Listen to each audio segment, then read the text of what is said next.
Hey everyone, welcome back to the channel. Today we're joined by the #1 pro mixed martial artist in the lightweight division of New England.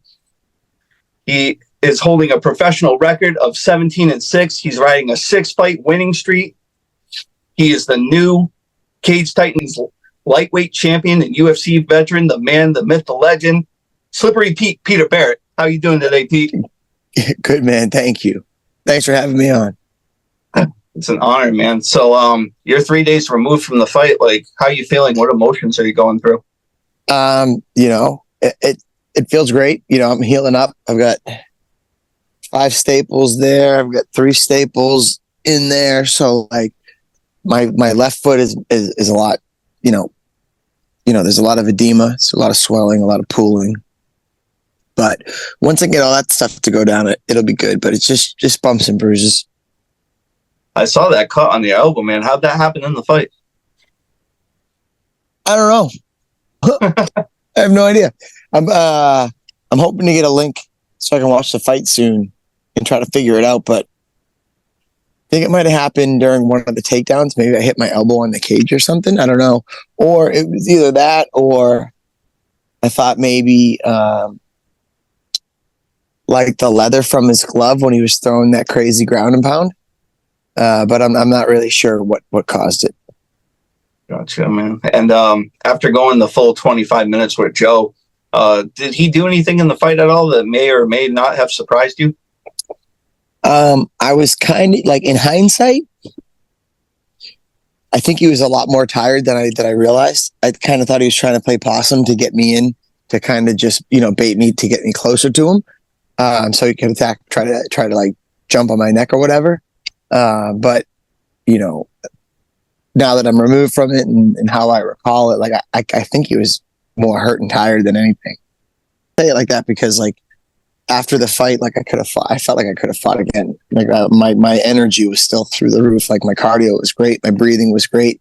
My recovery was awesome. I was getting my heart rate right back down to a good baseline in between every round. And, between the alleged kick in the balls and then the obvious eye poke, like that was an extra 4 or 5 minutes for me to catch my breath. So I was able to put the gas right back on him. And I just thought maybe his cardio would have been better. The Coliseum, the arena, it was going crazy for you, man. Did the energy from the fans help you at all get through the fight? I mean, to an extent, it's there and it helps. But at the same time, like you're not focusing on that as much as you're focusing on what's at hand. Initial game plan going into the fight. Oh, I think I worked my game plan perfectly. It was to circle left as a southpaw. I knew he was going to have a hard time fighting another southpaw that knew how to fucking walk to the left. Everybody, southpaw versus orthodox, that whole open stance, you fight over the lead foot. And a lot of people don't ever get the opportunity to fight a southpaw as a southpaw. So that takes a lot of work. The whole fight camp, all my drills were just rounds upon rounds upon rounds of circling to my left with different bases and whatnot. So it just, the repetition there just allowed me to like do it without even putting much attention to it in the fight. And anytime I felt like I was standing in front of him for too long, I just, I had to tell myself, like, move left, move right, get the fuck out of here. Like, the longer I stay in the middle, the more likely he's going to hit me. So if I was getting him to circle, if I was circling to my left, he was crossing his feet. He was making it easy for me to kick him. He was making it easy for me to get around to the outside and chop down that leg. So it was, yeah, that was my game plan, and then see what opens up from there. I had envisioned like a head kick knockout, but once I just saw how successful that chop on that leg was, I knew I was, there was no need to fix what wasn't broken. That was enough. That was slowing him down. It was fucking up his routine. It was fucking up his rhythm. He couldn't build any momentum because he couldn't put any weight on his lead foot. So, that's just, that was the game plan. Yeah, it was very effective. You could see the damage by the end of round 1 and how swollen the thigh was becoming. Mm-hmm.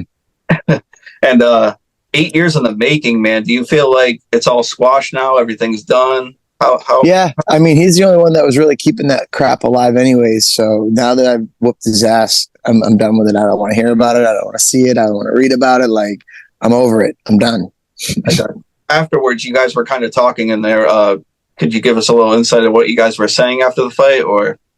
Yeah, so Cage Titans put up a post. He ended up getting in an argument with someone that had left a comment on the post, to the point where they ended up in each other's inboxes messaging each other, and it had spiraled to the point where Joe felt it was necessary to get a picture of this guy with his girlfriend and say, fuck you and your fat girlfriend, like, fuck off, go do these things. That kid's girlfriend happened to be my sister. And, you know, from the way it was made known to me, when he realized it was my sister, he took it down. But I don't understand what type of person feels the need to go do research on some fan's personal, life, post it on their story when you have X amount of, thousands of followers on a verified page. Like grow the fuck up. So I told him if he apologized to my sister, I was willing to walk away from all this bullshit and squash it. And I said that before the judges read anything about who had won or anything like that. I'm like, dude, you apologize to my sister, and I am fucking done with all of it. I don't want to hear about it anymore. I am done. So that was the quick conversation we had. 7, and you're past that UFC window, so to speak, after this performance over the weekend. So what we're doing right now is we're in the process of getting everything squared away so I can get licensed in Nevada, and then there won't be any barriers between me and taking a last minute fight. But right now, the feedback that we got from Sean Shelby was, because I'm over a certain age, I have to get a certain brain scan and a second heart scan that takes X amount of time for it to come back. So with those in the way, I can't fill in. They can't call me on Monday and say, you got to make weight on Saturday. As soon as I get those out of the way, I can be in that type of a position. So that's just seems like, that would be the right thing to do, to get that barrier out of the way so I can take a fight on short notice. Absolutely. I don't think they're going to offer me a contract by any means. It's going to have to be like a short notice fight. Someone falls out, injury, right place, right time. My name is fresh in their mind. Hey, call up Peter, see if he can make weight this weekend. And I mean, I haven't really ballooned much over 165 pounds from my fight in March. Also the March, April, May, sure that I could be in the right position at the right time. Yes, sir. And so after you're healed and everything, what's next for you? Are you looking to defend, or just kind of? I mean, ideally, that'll get me a bid at the next level. And we've been in talks with Game Bread as well.